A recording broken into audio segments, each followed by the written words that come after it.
Guys, welcome to Devblog 56. Now, this is my first ever Devblog review. I never usually do them because a lot of the time they're not the best. Some of them are pretty cool, we get a bit of content. Most of the time, it's the same old, same old. But today, I gazed upon the Devblog and all I'll say is all of the fluids that I had in my body have now left my body. And if I sound a bit strange, it's because my voice is feeling raspy as hell. So, we're going to read. Felipe, lead programmer. It's been another busy month with a primary focus on the new playables like Tyrannosaurus Rex, Triceratops and Allosaurus. The T-Rex's signature mechanic, Crush, is nearing completion, with only a few animation adjustments left to finalise. Oh, it's music to my ears. Another mechanic for subadult and older Tyrannosaurus is a short but effective speed burst to aid in ambushes. It has worked fairly well during internal tests, but we will be continuing to monitor its impact after release. We may also extend this ability to other animals, depending on its performance and balance, otherwise removed if deemed problematic. That's fair. In addition, I'll soon be wrapping up the throw ability for the T-Rex. I didn't even know this was a thing. This is going to be sick. This is primarily a gore-focused mechanic rather than a damage-dealing one, allowing players to throw corpses or enemies that are already guaranteed to die once released, which is an extension of the Crush ability, but for smaller prey. I also worked on spawn codes, which allows you to invite your friends to spawn alongside you. This feature is already available in the ongoing Horde test. The cannibalistic mutation now comes with unique skin colours. Once the mutation is active, your chosen skin will be overridden by a specific colour set that indicates to others your dietary preference. Very cool, very cool. Besides that, I also added an option to swap asset sex from within the skin creator panel, which has been a long requested qual change that became necessary with the introduction of spawn codes. Thermals and slipstreams are also finalised and are exclusive to flying animals. While these systems could have even more uses in the future, we currently have no plans beyond their current intended functionality. To wrap things up, I've implemented new admin commands, nice, made various improvements and fixes to Pounce, including collision and animations, addressed animation issues for Triceratops and resolved various other bugs across different areas. See you next time. Felipe, we'll be seeing you. Now to say hi to Amarok. Hello, most of the month I've been working on AI which includes Carnotaurus, Tenontosaurus, Omniraptor, Dryosaurus and Deer, along with a new behaviour debugging tool that works with a new AI logic system. I also spent some time working on an extension of the engine's navigation system for paving around water and dynamic obstacles, bug fixing for the Taco, I can't even say its name, and its object carrying feature. I've been prototyping a new system for grass trails, which are basically just flattened or grass being pushed down as characters walk through it. There are lots of challenges with this in terms of replication, culling and performance. I'm looking forward to finishing the production version of that soon. I've also been working on the new replay filters, which are designed for replays to give a more cinematic or immersive feeling to replays. Thank the Lord. We worked some of the audio for animals to have attenuation? I'm not sure what that means. Meaning instead of fixed distances for an animal to hear a player, the perception adheres to the sound's actual attenuation. This also comes with the advantage of more granular control of when and how audio is played. Investigations are also underway for various issues and server performance on Horde testing. Thank you. I've also added a small quality of life change that's worth mentioning. If you are disconnected for some reason or the game crashes, you can now reconnect without needing to queue again. That is life-changing. This is entirely dependent on how long you take to restart the game. If the game detects an active session when you get back to the main menu, it will prompt you to reconnect. Amarok, I'm going to name my first child after you. Here is VisualTech 48 Environmental Artist. This month, I'm happy to reveal our next massive structure on the island, the original and monstrous DTA, Dinosaur Transportation Area. While it's been a large undertaking, it is now ready to be used in-game. That's pretty cool. And it features almost twice the size of our regular dock, DTA.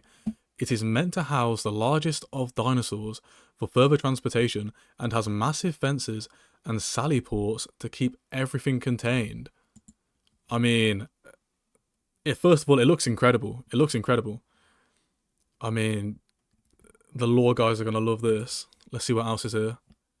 I mean, it is beautiful. It is beautiful. But my main concern, my main worry, or my main critique of the human bases is that if you go to these points in the game, there's no one there. And I guess that's the point of humans, it's for the humans, but still, it'd be nice if I saw players there. Like the docks, the new docks are so nice, but there's just no one there. There's just no one there. But these all look beautiful. The amount of detail as well, I love it. Next up, I've been working hard with Jace on some minor river fixes that came with the new waterfall area. However, most importantly, I was and will be on the guts assembly for the interior to finally bring it full cycle to life. I won't go too much into detail right now, but rather give you really nice snippets of what we are building here, in which all of the areas and hallways will connect to various hubs and guts parts. I mean, it sounds cool. It sounds cool. I will give it credit. The human structures do look really nice. Like, the details are really good. I can't wait to find any like Easter eggs in here. Like the detail just looks so good. Damn. Pretty nice, pretty nice. This is all for this month. I hope you enjoyed the snippets. Until next time. We'll see you then. We'll see you then. Now for Wedge, the sound designer. At the beginning of this month, after a bit of time away at the end of January, I finally finished off Maya Sora with a new pinned vocalization that better shows the distress with more visceral screams throughout the animation. I spent some time readjusting footstep attenuation ranges to travel to more appropriate ranges for each size and speed, giving crouch and sprint their own ranges opposed to sharing with walk and trot respectively. The ranges have been reduced slightly to work together with the introduction of new audio for moving through foliage. With the reduced footstep ranges, this will give more opportunity for stealth play to be a viable tactic if you are considering how you approach. The foliage sounds will have a range that carries further, so you will need to be aware of how much noise you and others around you are producing in highly vegetated areas. This will also play nicely into the Gallimimus paranoia mechanic that is so annoying, so it is harder to tell whether the sounds you are hearing are real or not. After recording a large amount of foliage source material, I have created an audio system that dynamically changes the sound of foliage based on the size and speed of your dinosaur. Small crouching dinosaurs will produce a light rustle of leaves, whereas large sprinting dinosaurs will create a cacophony of snapping stems and thick swooshing. The snapping sounds will also change based on whether the plant you are moving through has a wood or plant-based trunk, or if it even has a trunk at all. That's pretty cool. For the rest of the month, I've been working on Triceratops, starting with adding in the legacy vocal call sounds as placeholder, so it is not silent until its new vocals are complete, as well as adding footstep sounds to its basic locomotion animations. Next, I did a preliminary pass on animations, adding more footsteps where necessary, as well as Foley sounds for all animations. I'm not sure what Foley sounds means. As vocal sounds are introduced for all the various mechanics and animations, these Foley sounds will be methodically tightened up in terms of sound quality, volume, sync, etc. I have also been working on new designs for its adult stages, calls, maintaining the essence of the legacy calls but giving them the usual glow up. I mean, did Maya get a glow up? No comment. However, some changes are being made to the overall design principle, giving the adult stage an emphasis on a booming quality to really sell its stature and power, and keeping the higher elements of the original sounds for its subadult phase. Thank you, I hope so. I'm looking forward to hearing these out in the aisle. Let's hope Trike's calls remain iconic. Now we have Tapwing, Minor Fraulein. I've been busy with a few things lately. Outside of some icon and logo edits or variations, the modelling/concept team and I have been chipping away at the Alder designs for our dinosaur roster, trying to make sure each one has its own little characteristics, so not all the Alders age in exactly the same way. Outside of the dinosaurs, I've gotten a chance to tackle updating one of our older legacy concepts, the Tissoplastic Reaper. Oh my goodness. What do we have here? It looks like, I don't even know where to start. It looks like a humanoid bat. Man, imagine even trying this. I mean, that looks sick. That looks sick. I mean, what? Is this lore based? What does this do? I mean, it looks sick. I think I'll save my thoughts for a later video. This was one of my favourite concepts from before I joined the team, so I very much wanted to keep the overall character of the Reaper with its needle-laden skin and bat-like appearance. One feature that didn't quite make the cut though were the scythe claws that used to protrude from the side of the hands. While it did make for a neat silhouette, its existence just started to look impractical. Particularly from a mobility standpoint, where an oversized spike coming out of your hand is simply begging to get caught on everything in any remotely tight space. Besides, with talon-like claws and forearms loaded with horns, it has everything it needs to rip its prey to shreds if it gets the jump on you. I did try drawing up a smaller, collapsible version of the scythe claw, but it remains to be seen if it will make the cut. Scythe claw aside, we didn't want to just take away a feature from the Reaper without putting something back. After some thought, do you get the pun?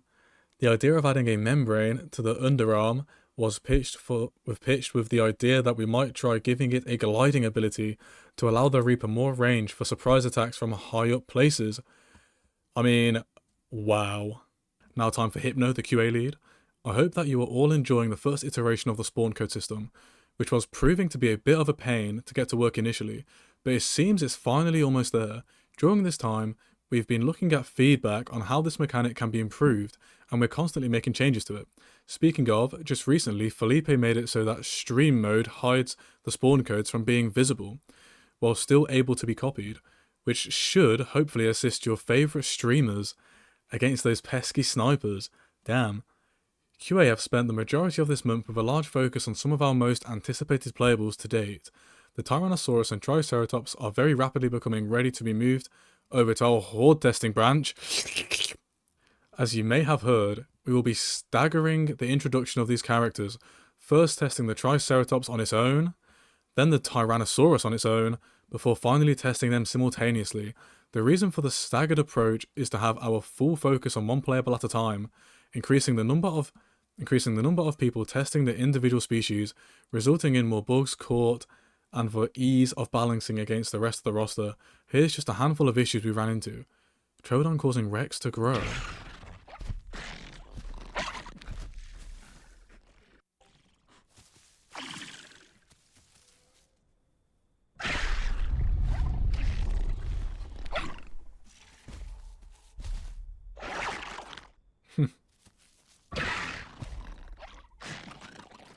I mean, Rex just looks cool as hell.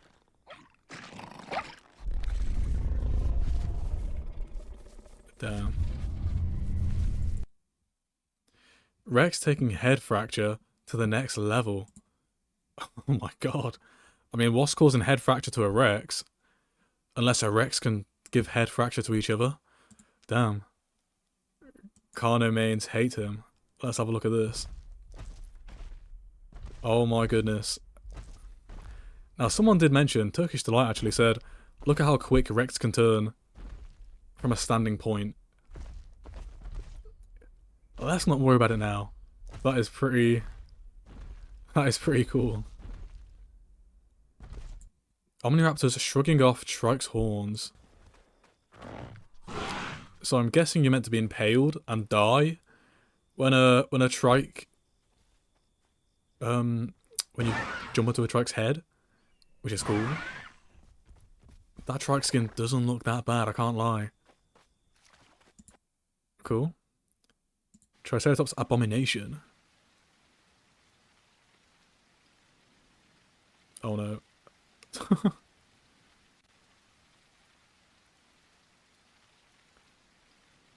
Oh dear. Thank you to all those that are participating in the latest horde test. reporting issues using our community bug form, and continuing to assist us with making the experience as smooth as possible. We couldn't do it without you. Here are a couple of highlights from our community reports. Can't read. Gallimum is turning upside down when falling from a fractured leg.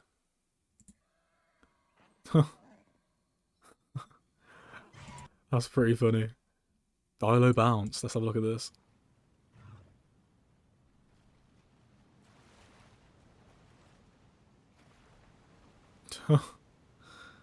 New Dilo ability confirmed.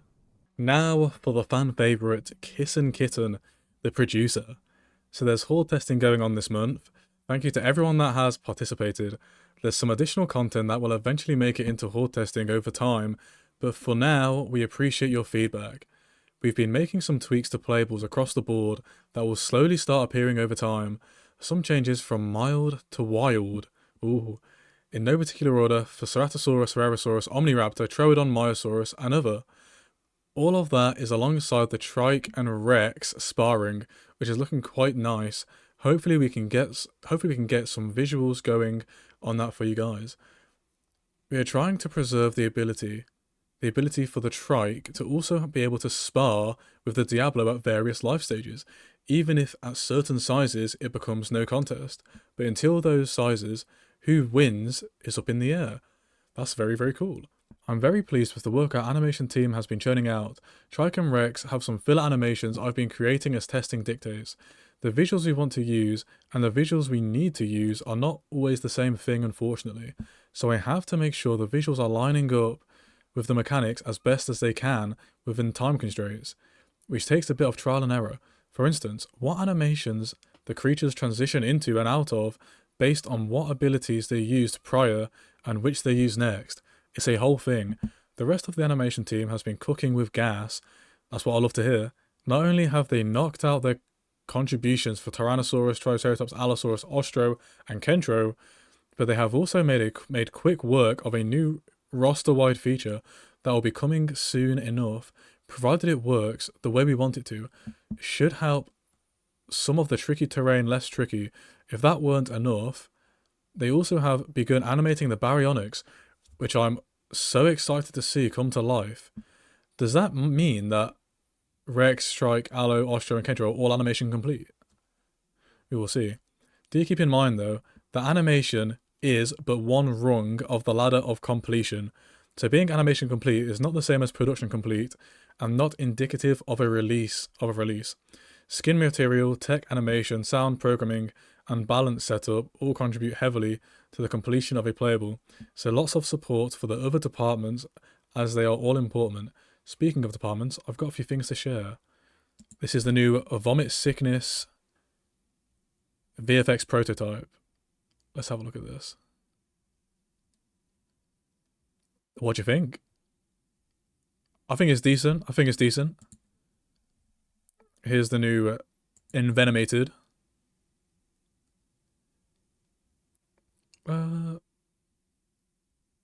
Not bad.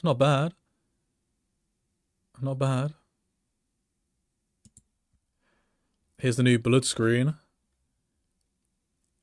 I do like that. I think it's much better currently. And then here, I can't click on these, but here is my child. Now guys, if I said this physically aroused me in ways I cannot confirm, have I been a very, very bad boy? Am I being a bad boy? Because these are beautiful. Look at it. Baryonyx. It looks like it's laughing. It's so beautiful. Is that building a nest by the looks of it? I'm not sure. Oh my god, Baryonyx. To me, it does sound like the animation team have been absolutely cooking. So I think this is a new Sarah Idol. Looks pretty good. Looks like an Omniraptor dropkick by the looks of it. Then I think this is the global animation all the global things, the mechanic that every playable's gonna get, like sliding down, like harder surfaces. Barry, side profile, lovely. Giga El Monstro, look at him. Beautiful, big boy. Colour palette's a little bit mid, but it's nice, it's nice. This looks like, this skin reminds me of the Torvosaurus from Dinosaur Revolution. Looks cool, looks very cool. Big boy, big boy. Then we have, I've actually forgotten its name. Oh my god, Homolecephaly. There we go, very nice. A little bit chunky as well, I like that. Maggie, my boy, my prediction is Maggie is going to be a monster. Maggie, look how cool Maggie looks. It looks cold, man. It looks cold. Lovely little Maggie skin as well. Maggie should have reduced damage from its shoulder to its neck, I'm telling you. Look at those osteoderms, they're thick, Maggie. Beautiful, beautiful boy, beautiful boy. More Maggie. I do love its nice little dewlap, or neck flap, beautiful. Lovely, lovely. I'm so excited for Sauropus to be in this game. And then Megalania, the big dog. Look at him, he's cool. He looks, now Megalania with the model that we saw, I can't zoom in on these guys, I'm so sorry. You know, it didn't look, it looked okay, it didn't look the best. But Megalania with the skins on, man, they look sexy. Man, they look sexy. Then we got Protoceratops. He looks pretty good. He looks pretty chunky, pretty round. I'm liking him. I'm liking him. Beautiful. Spino, the beast. I won't hear any disrespect against my Spino. I will not hear it. My boy. And that is the end of the devblog.